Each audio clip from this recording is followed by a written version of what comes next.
구약성경 1209쪽 에스겔 37장 5절에서 6절 말씀입니다.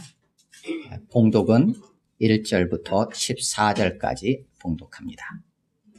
시작. 여호와께서 권능으로 내게 임재하시고 그의 영으로 나를 데리고 가서 골짜기 가운데 두셨는데 거기 뼈가 가득하더라. 나를 그 뼈 사방으로 지나가게 하시기로 본즉 그 골짜기 지면에 뼈가 심이 많고 아주 말랐더라. 그가 내게 이르시되 인자야 이 뼈들이 능히 살 수 있겠느냐 하시기로 내가 대답하되 주 여호와여 주께서 아시나이다. 또 내게 이르시되 너는 이 모든 뼈에게 대언하여 이르기를 너희 마른 뼈들아 여호와의 말씀을 들을지어다. 주 여호와께서 이 뼈들에게 이같이 말씀하시기를 내가 생기를 너희에게 들어가게 하리니 너희가 살아나리라.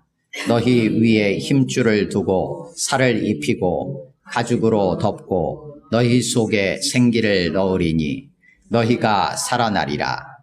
또 내가 여호와인 줄 너희가 알리라 하셨다 하라. 이에 내가 명령을 따라 대언하니 대언할 때 소리가 나고 움직이며 이 뼈 저 뼈가 들어맞아 뼈들이 서로 연결되더라. 내가 또 보니 그 뼈에 힘줄이 생기고 살이 오르며 그 위에 가죽이 덮이나 그 속에 생기는 없더라. 또 내게 이르시되 인자야 너는 생기를 향하여 대언하라. 생기에게 대언하여 이르기를 주 여호와께서 이같이 말씀하시기를 생기가 사방에서부터 와서 이 죽음을 당한 자에게 불어서 살아나게 하라 하셨다 하라. 이에 내가 그 명령대로 대언하였더니 생기가 그들에게 들어가매 그들이 곧 살아나서 일어나 서는데 극히 큰 군대더라. 또 내게 이르시되 인자야 이 뼈들은 이스라엘 온 족속이라. 그들이 이르기를 우리의 뼈들이 말랐고 우리의 소망이 없어졌으니 우리는 다 멸절되었다 하느니라. 그러므로 너는 대언하여 그들에게 이르기를 주 여호와께서 이같이 말씀하시기를 내 백성들아 내가 너희 무덤을 열고 너희로 거기에서 나오게 하고 이스라엘 땅으로 들어가게 하리라. 내 백성들아 내가 너희 무덤을 열고 너희로 거기에서 나오게 한즉 너희는 내가 여호와인 줄을 알리라. 내가 또 내 영을 너희 속에 두어 너희가 살아나게 하고 내가 또 너희를 너희 고국 땅에 두르니 나 여호와가 이 일을 말하고 이룬 줄을 너희가 알리라. 여호와의 말씀이니라. 아멘. 5절에서 6절 말씀을 중심으로 3, 4분 정도 각자 묵상합니다. 거기까지 보시겠습니다. 태초에 하나님이 천지를 창조하실 때 하나님의 영이 수면 위에 운행하시며 생명을 불어 넣으십니다. 하나님은 흙으로 사람을 지으시고 생기를 그 코에 불어 넣으시니 사람이 생명이 됩니다. 그래서 하나님과 교제하며 에덴에서 함께 하나님 허락하신 은혜들을 누리며 살아가게 됩니다. 하지만 사람이 하나님의 말씀에 불순종하는 죄로 인해서 하나님과의 관계가 단절되어지는 영적인 죽음을 맞이하게 됩니다. 하지만 하나님은 노아, 아브라함, 이스라엘과 언약을 맺으시며 생명의 역사, 구원의 역사를 이어가십니다. 그럼에도 불구하고 계속해서 하나님을 거역하는 이스라엘, 그들을 향하여서 하나님께서는 진노를 쏟으시고 그 진노를 쏟으신 후에도 하나님은 그들을 향하여 돌이키겠다고 계속 그들에게 소망을 주시게 됩니다. 그 하나님의 진노가 쏟아진 이스라엘, 그 이스라엘이 사로잡혀 갔던 그 땅, 그 이방 땅에서 그 이방 땅에 있는 에스겔에게 그를 선지자로 부르셔서 주시는 말씀, 그 말씀이 오늘의 본문입니다. 에스겔은 구약성경 시가서 이후에 17권의 선지서 중에서 이제 네 번째 위치에 있는 책입니다. 다니엘, 요한계시록과 함께 종말의 때, 마지막 때를 담아내고 있는 묵시적인 성격의 말씀, 우리가 이해를 할 수 있습니다. 바벨론 갈대아 땅에서, 이방 땅에서 바로 그 바벨론에 사로잡혀간 제사장 에스겔을 통해서 주시는 말씀, 그에게 임한 하나님의 말씀이 에스겔입니다. 에스겔이라는 이름의 뜻은 하나님께서 강하게 하신다, 하나님께서 힘을 주신다, 이런 정도의 의미로 우리가 이해할 수 있습니다. 근데 이 에스겔, 이 선지자는 남유다가 멸망하기 전, 예루살렘이 함락되기 전 남유다의 요시야 왕이 있습니다. 히스기야, 므낫세, 아몬, 그 다음에 요시야 왕이에요. 그 요시야 왕 때에 요시야가 성전을 보수하고 또 정비하는 과정에서 hil기야 제사장을 통해서 율법책을 발견하게 됩니다. 그래서 이 요시야가 율법에 근거해서 종교 개혁을 단행합니다. 그때가 언제냐면 기원전 622년 정도예요. 바로 그때에 태어난 인물이 누구냐? 에스겔입니다. 그리고 나서 한 시간이 지나서 예루살렘 성이 기원전 586년에 완전히 함락되고 포로로 잡혀가지만 그전에도 두 차례에 걸쳐서 유다의 백성들이 바벨론으로 사로잡혀가게 됩니다. 그 첫 번째가 기원전 602년경쯤으로 우리가 605년경쯤으로 우리가 이해를 하고요. 두 번째로 사로잡혀간 게 기원전 597년입니다. 이때 남유다 왕이 누구냐면 여호야긴이에요. 요시야 이후에 여호아하스, 여호야김, 여호야긴으로 이어져서 마지막에 시드기야 왕인데, 마지막 남유다의 왕 시드기야 앞에 있었던 왕이 누구냐면 여호야긴이에요. 그런데 기원전 597년에 바벨론에 예루살렘이 함락되기 전이지만 그때 바벨론에서 남유다 백성들을 사로잡아 가게 됩니다. 그때 바벨론에 같이 사로잡혀갔던 왕이 누구냐면 바로 여호야긴 왕이에요. 그 여호야긴 왕과 함께 바벨론으로 사로잡혀간 자가 누구냐? 에스겔 선지자예요. 그러니까 하나님의 율법책을 성전에서 발견하여 개혁을 했던 요시야 왕 때 태어나가지고 2차로 바벨론의 포로로 잡혀간 기원전 597년에 여호야긴 왕과 함께 바벨론에 사로잡혀간 자가 누구냐? 에스겔 선지자예요. 그리고 사실은 예레미야 선지자보다는 조금 늦게 사역을 시작합니다. 그리고 다니엘보다는 빨리 사역을 마무리합니다. 그래서 대략 한 20년 정도 이 선지자 사역을 감당합니다.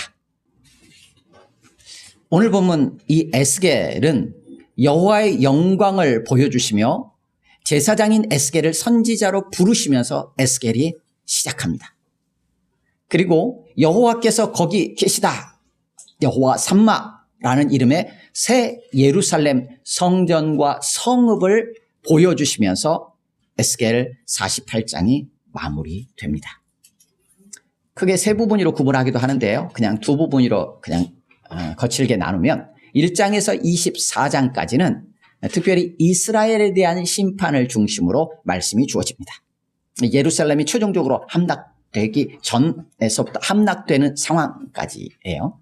그리고 25장부터 48장까지는 열국에 대한 심판들과 함께 이스라엘이 회복될 것을 중심으로 해서 말씀을 주십니다. 그래서 이스라엘의 회복은 어찌 보면 열국에 대한 심판과 함께 이루어지는 것이기도 한 것처럼 보입니다. 그래서 이스라엘의 회복은 단순히 이스라엘 백성만의 회복을 의미하지는 않습니다. 이스라엘 땅, 이스라엘 백성 사람, 이스라엘 가운데 함께 쓰는 성전, 성읍 등 총체적이고 온전한 회복을 보여줍니다. 뿐만 아니라 단지 육적인 이스라엘만을 제한하지 않고 최종적이고 종말의 때 완성될 하나님의 나라까지도 내다보게 합니다. 그게 에스겔 안에서 이루어져 있는 말씀입니다. 에스겔 안에도 다른 선지서들에도 비슷하게 등장할 수 있지만 에스겔은 특별히 더 이 상징이 많습니다. 그리고 비유도 많고 또 환상도 많이 등장합니다. 무엇보다도 에스겔 선지자 자신이 자신의 몸으로 직접 상징적인 행동을 통해서 하나님의 말씀을 전하는 어떻게 보면 행동 예언이라고 할 수 있는 그런 행위 예언이라고 할 수 있는 부분들이 굉장히 많이 등장합니다. 예를 들면 너는 왼쪽으로 390일 동안 왼쪽으로만 누워서 자. 그리고 나서 40일간은 오른쪽으로 누워서만 자. 그동안에는 네가 쇠똥을 피워가지고 네 먹을 것을 먹어. 예를 들면 그런 몸으로 취해야 되는, 그래서 몸을 통해서 이스라엘의 범죄의 모습들, 남유다의 범죄의 모습들을 그들 가운데 보여주는 상징적인 어떤 예언의 모습들을 많이 보여줍니다.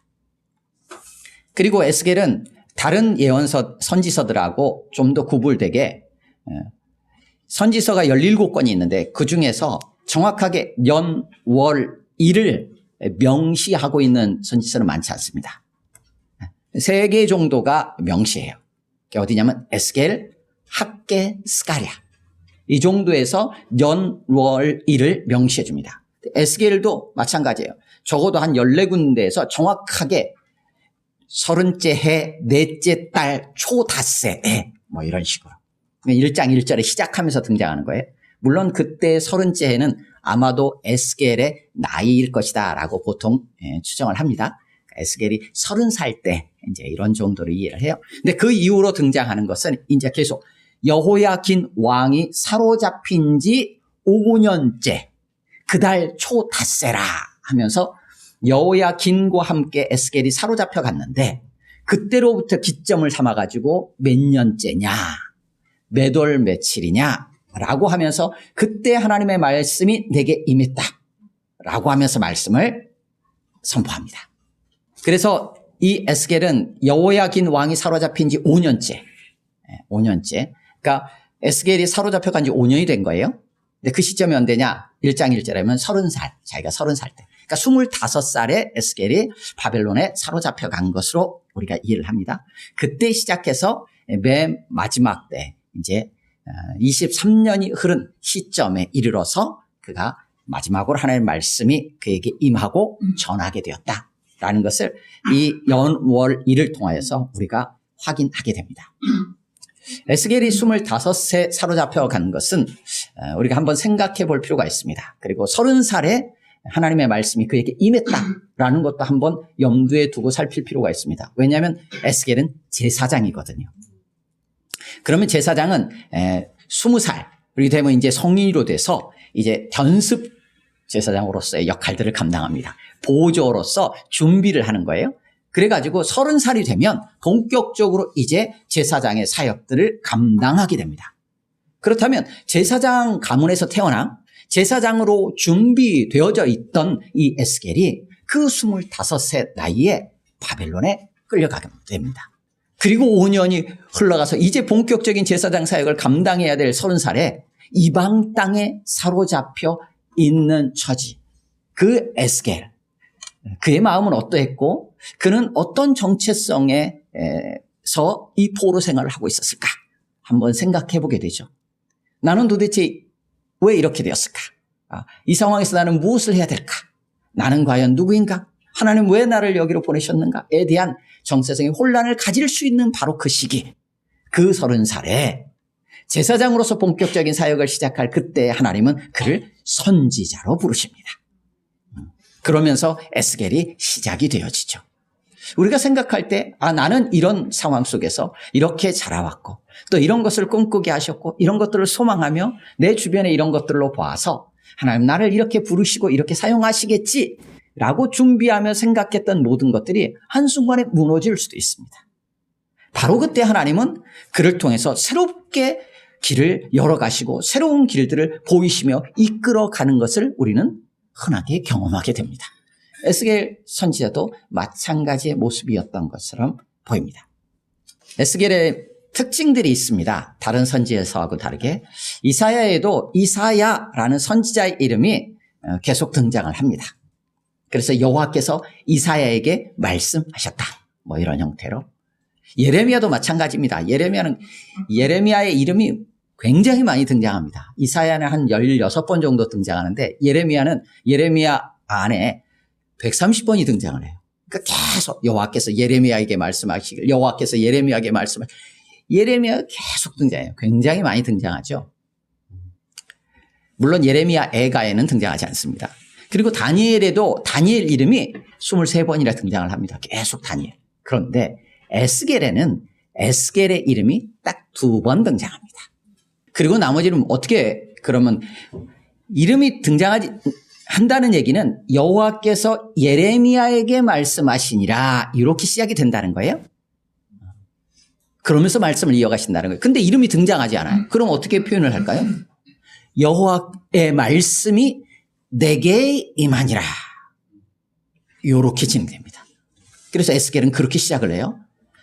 그렇게 시작하면서 이렇게 표현이 됩니다. 여호와의 말씀이 내 위에 임하니라. 인자야 하면서 시작해요. 그래서 에스겔은 인자야라고 에스겔이 지칭되어집니다. 불려져요. 그래서 지금 에스겔의 위치를 한번 생각해 볼 필요가 있습니다. 에스겔은 본인이 예루살렘에 함락되는 것을 어디서 선포하냐면 예루살렘 안에서 선포하는 게 아니라 이방 땅에 사로잡혀 가서 선포를 해요. 예레미야는 예루살렘에 살면서 예루살렘에 함락될 거야 선포했고 예루살렘 함락되는 걸 눈으로 직접 목격했는데 에스겔은 아니 이미 함락되기 전에 포로로 사로잡혀 갔어요. 사로잡혀 이방 땅에서 함락될 것을 선포하면서 그리고 함락된 이후에 회복될 것을 말씀을 전하는 선지자예요. 그러다 보니까 어찌 보면 훨씬 더 그 안에 있었던 자보다 좀 감이 멀 수도 있고 어떻게 보면 자신이 사로잡혀 갔으니까 훨씬 더 피부로 와닿을 수도 있어요. 그래서 에스겔을 통해서 하나님은 보다 더 어찌 보면 훨씬 더 하나님의 하나님 되심과 이스라엘의 한계, 인간됨, 사람됨을 좀 더 극적으로 대비시키려고 하신 건 아닌가라는 생각을 좀 해보게 됩니다. 그래서 인자라는 것은 사람의 아들이라는 거거든요.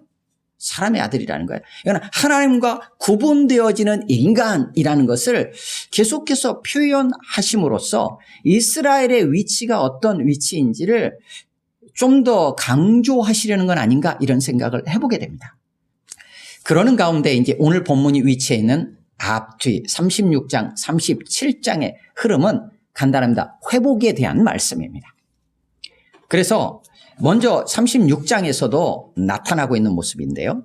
이스라엘을 본토로 돌아가게 하고 그들을 정결하게 하시겠다라는 내용이 나옵니다. 그리고 새 영, 새 마음, 내 영, 여호와의 영을 너희 속에 두어서 어떻게 하느냐? 말씀을 지켜 행하게 하시겠다라는 내용이 36장에서 이어져 왔습니다. 그렇게 회복시키겠다는 거였어요. 37장에 들어서면서도 이제는 이스라엘의 상태를 마른 뼈로 이렇게 비유하면서 에스겔에게 이 환상을 보여주십니다.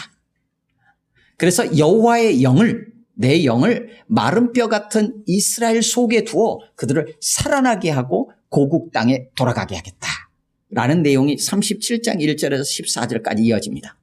그리고 37장 15절부터 19절까지로 이어져 나가면서 사로잡혀간 여러 나라에서 이스라엘을 인도의 고국 땅으로 돌아가게 해서 한 나라를 이루게 하실 거다. 북이스라엘 남유다 네 손 안에서 두 막대기가 하나가 될 것이다. 그래서 이스라엘의 하나됨에 대한 말씀을 주시고 하나된 나라에서 한 왕이 한 목자인 한 왕이 영원히 다스릴 것이다. 라고 약속해 주십니다. 그리고 뿐만 아니라 내가 영원히 그 성소에 있을 것이다 라는 말씀을 주십니다. 그러니까 이스라엘 민족의 생명, 살아나는 역사뿐만 아니라 하나가 될 것과 한 왕을 세우실 것과 한 성소에 영원히 계시겠다라는 이 말씀을 37장을 통해서 주시면서 그들에게 소망을 불어 넣으십니다. 그래서 결국은 어떻게 하느냐? 에스겔의 특징적인 말씀이 또 하나 나와요. 그것은 무엇이냐면 내가 여호와인 것을 너희가 알리라. 이것은 에스겔에 계속해서 반복되어집니다. 에스겔의 특징이에요. 내가 여호와인 줄 너희가 알리라. 나 여호와가 이러한 줄을 너희가 알리라. 라는 말씀이 에스겔 전체를 거쳐서 계속 등장합니다. 그러면서 마지막 40장 이후로 48장까지 진행되어지면서 이제 새하늘과 새 땅, 특별히 새 예루살렘 성전, 새 예루살렘 성읍에 대한 환상을 보여주시면서 여호와께서 거기 계시다. 여호와 삼마라는 이름에 주시면서 에스겔이 마무리되어집니다. 그런 흐름 속에 있는 본문이 오늘 본문입니다. 1절, 2절에서 여호와의 권능이 임하여 여호와의 영의 인도하심을 받아 에스겔이 마른 뼈가 있는 골짜기 가운데로 인도되어집니다. 거기에서 여호와께서 에스겔에게 질문을 던집니다. 이 뼈들이 능히 살겠느냐? 에스겔은 주 여호와여 당신이 아십니다. 라고 대답합니다. 그러면서 마른 뼈에 대한 말씀을 본문에서 주십니다. 우리 먼저 1절을 같이 읽습니다. 1절 시작. 여호와께서 권능으로 내게 임재하시고 그의 영으로 나를 데리고 가서 골짜기 가운데 두셨는데 거기 뼈가 가득하더라. 아멘. 여호와의 권능은 여호와의 손이에요. 여호와의 손, 여호와의 권능이 내 위에 임하였다. 여호와의 말씀이 내 위에 임하였다. 에스겔은 계속 그렇게 말씀합니다. 뿐만 아니라 계속 에스겔이 이동을 합니다. 어떻게 표현되냐면 여호와의 영이 에스겔을 데리고 다닙니다. 그래서 보여주십니다. 그래서 환상을 보여주시는 거예요. 상황들을 보여주십니다. 그러면서 말씀을 주십니다. 그래서 이 내용들이 계속 반복되면서 오늘 37장에서는 마른 뼈가 가득한 골짜기로 지금 데리고 왔어. 질문을 던집니다. 그러면서 주님이 말씀하시는 내용이 4절부터 이어지게 됩니다. 4절 같이 읽겠습니다. 시작. 또 내게 이르시되 너는 이 모든 뼈에게 대언하여 이르기를 너희 마른 뼈들아 여호와의 말씀을 들을지어다. 대언해야 될 내용이 이제 4절부터 쭉 이어져 가는 것이에요. 4절부터 이어져 가다가 7절부터 10절까지에 이르러서는 말씀하신 대로 실제로 에스겔이 말씀을 선포하고 대언하고 그대로 성취된 내용이에요. 그래서 4절에서 6절 그리고 7절에서 10절 이렇게 구분해서 한번 이해해 볼 수 있습니다. 그래서 4절에서 이제 마른 뼈들을 향하여 하나님의 말씀을 들으라고 선언하죠. 그리고 5절, 6절 같이 읽습니다. 시작. 주 여호와께서 이 뼈들에게 이같이 말씀하시기를 내가 생기를 너희에게 들어가게 하리니 너희가 살아나리라. 아멘. 생기를 너희에게 들어가게 하리니 너희가 살아나리라. 하나님께서 하시는 일이에요. 그러니까 1절에 이 모든 환상 가운데 이끌림 받는 모든 과정에서도 하나님이 하신 일이에요. 에스겔을 그곳으로 이끈 것도 하나님이 하신 거고 하나님의 영이 그를 이끌고 간 거예요. 그리고 그 마른 뼈들이 살아나는 역사도 역시 하나님이 하시는 일이에요. 근데 하나님께서 어떻게 하시느냐? 생기를 들어가게 해서 살리겠다라고 하시는 거예요. 뭐 생기라고 번역이 되어 있으니까 우리가 좀 다르게 생각할 수 있는데 어떻게 또 번역이 되냐면 바람, 숨 이렇게 번역되고 또 영 이렇게 번역이 되는 다예요. 그러니까 여기 5절에 있는 생기는 1절에 있는 내 영, 그의 영이라고 할 때 영하고 같은 단어예요. 그리고 14절에 나오는 내 영을 너희 속에 두게 할 때 영하고 같은 단어예요. 그런데 여기서는 특별히 마른 뼈를 대해서 영을 집어넣는다라고 하니까 생기라고 이렇게 번역을 한 거예요. 그래서 하나님의 영, 여호와의 영을 생각하시면 돼요. 생기를 너희에게 들어가게 하리니 너희가 살아나리라. 그리고 6절에서 다시 한번 확인시킵니다. 6절 같이 읽습니다. 시작.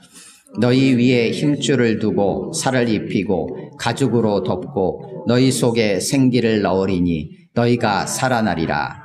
또 내가 여호와인 줄 너희가 알리라 하셨다 하라. 아멘.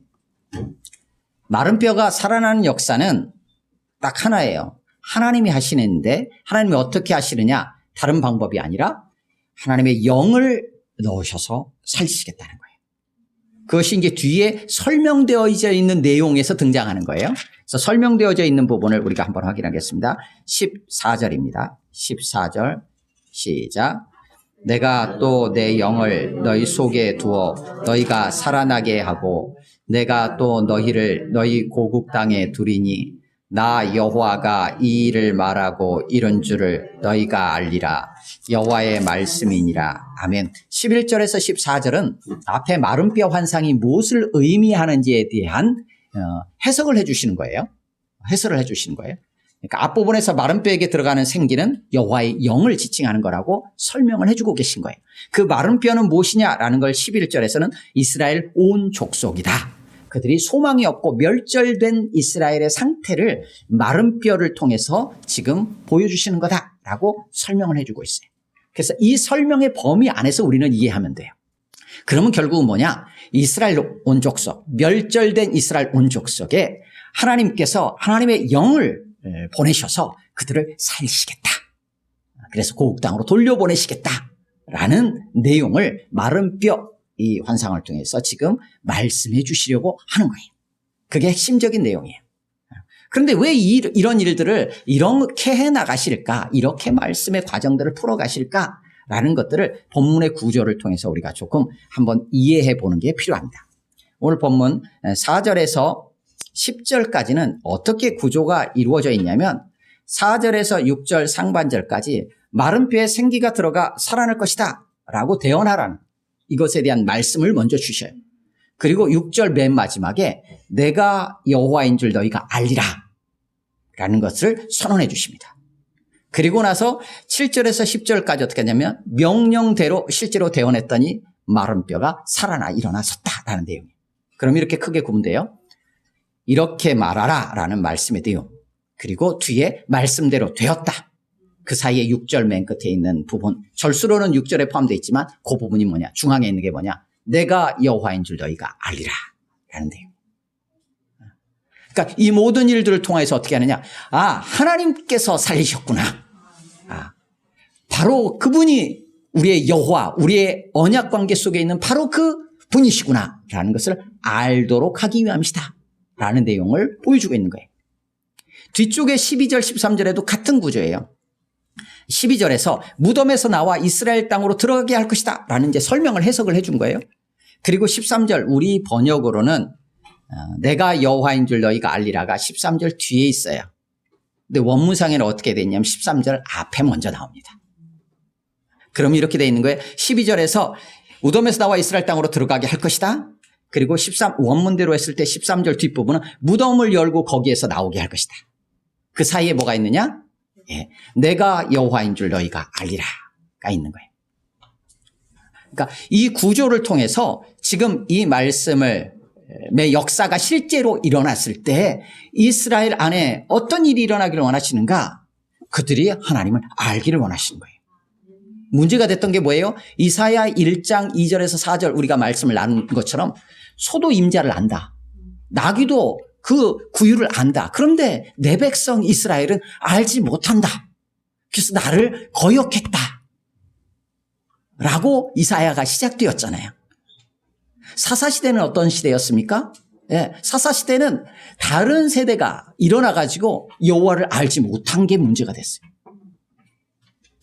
영생이라는 게 뭘까요? 예수님은 마지막 십자가를 지시기 전에 대제사장 기도를 하시는 요한복음 17장에서 이렇게 말씀하시죠. 영생은 곧 유일하신 하나님과 그가 보내신 자 예수 그리스도를 아는 것이다 라고 말씀하시거든요.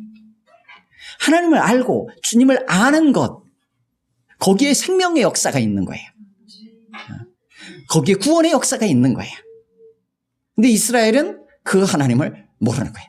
알지 못해. 우리 또한 알지 못하고 그러기에 믿지도 않았고 그러기에 하나님의 존재 자체에 대해 신경도 안 썼던 삶에서 그 상태가 어떠냐? 죽은 상태예요.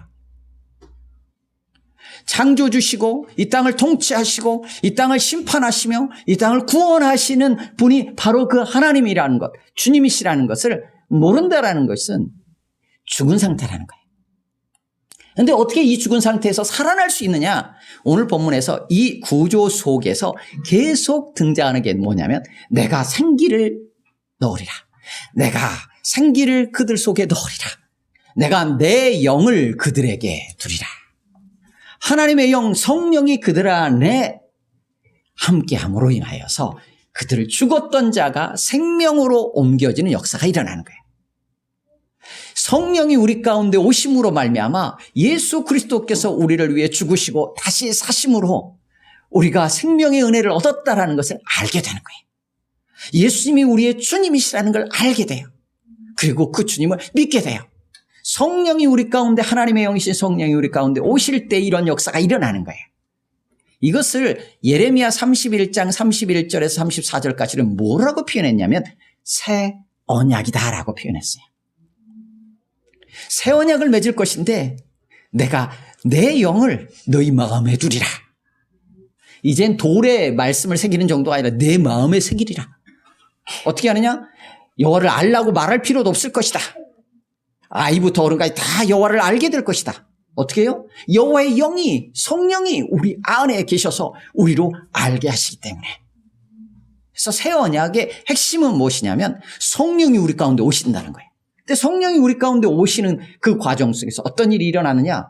예수 그리스도께서 오셔서 우리의 죄의 문제를 해결하셔서 십자가에 죽으시고, 완전히 죽으시고, 이스라엘이 예루살렘에 완전히 함락되어 멸절되고 마른 뼈와 같이 된 것처럼 예수 그리스도께서 우리의 모든 죄 때문에 하나님의 진노를 온몸으로 감당하시며 십자가에서 죽으셔야 돼요.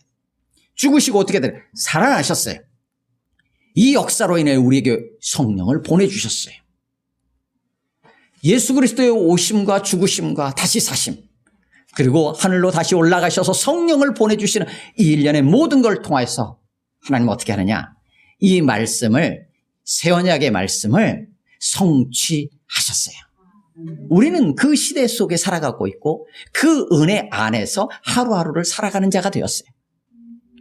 그래서 하나님의 영이신 성령이 우리 안에 계셔서 우리로 끊임없이 하나님을 알아가게 하시고, 하나님을 알게 하시고, 주님을 알고 믿고 그 주님을 따라 살아가도록 인도해 주신다는 거예요. 그 생명의 역사를 오늘 37장 이 본문을 통해서 하나님은 에스겔에게 말씀해 주시는 거예요.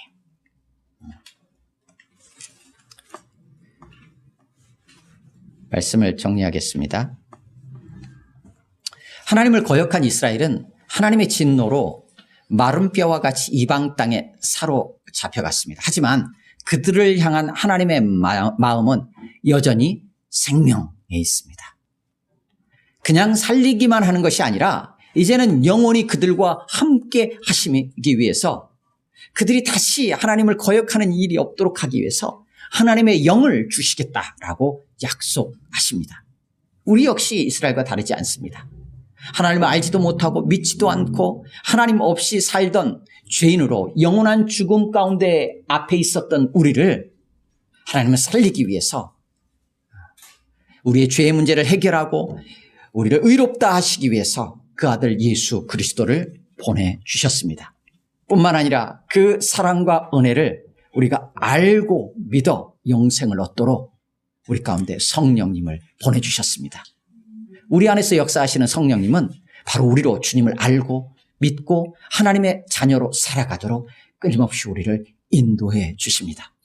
이 모든 생명의 역사를 하나님이 말씀하시고 성취하셨다라고 말씀하십니다. 이 은혜의 때를 베푸신 하나님께 감사하며 오직 성령으로 충만하여 성령의 인도하심을 따라 그리스도 예수 안에서 허락하신 삶의 자리를 믿음으로 살아가십시다. 함께 기도하겠습니다. 오늘 말씀을 기억하면서 하나님이 약속대로 우리 가운데 그리스도 예수 안에서 불러주셨고 성령을 보내주셨습니다. 성령 하나님 충만히 임하여 주옵소서. 우리 안에서 날마다 주님을 알게 하시고 주님을 따라 살아갈 수 있도록 우리를 인도해 주시옵소서. 그 성령의 인도하심을 우리가 받으며 믿음으로 살아가기를 소망합니다. 성령 하나님 충만히 임하여 주시고 우리로 날마다 생명 있는 삶에 살아가게 하옵소서. 그리고 여러분의 가족들과 또 여러분 함께하는 이들 또한 동일한 은혜의 역사가 있기를 위해서 1, 2분 정도 같이 기도합니다.